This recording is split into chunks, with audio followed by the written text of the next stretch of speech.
తండ్రి పంపుననేగి తాటక బరి మార్చి తపసి యాగముగాచె ధర్మమూర్తి.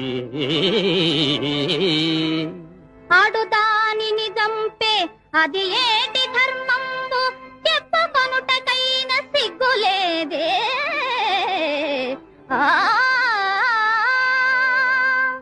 శివధను ఖండన మవలీలగా వించే భుజబలశాలి ఆ పుణ్యమూర్తి.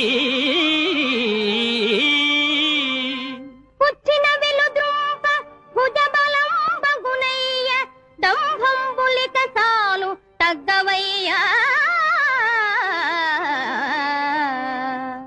వరపరక్రముడైన వాలిని తెగటార్చి సూర్యనందను బ్రోచే శౌర్యధనుడు.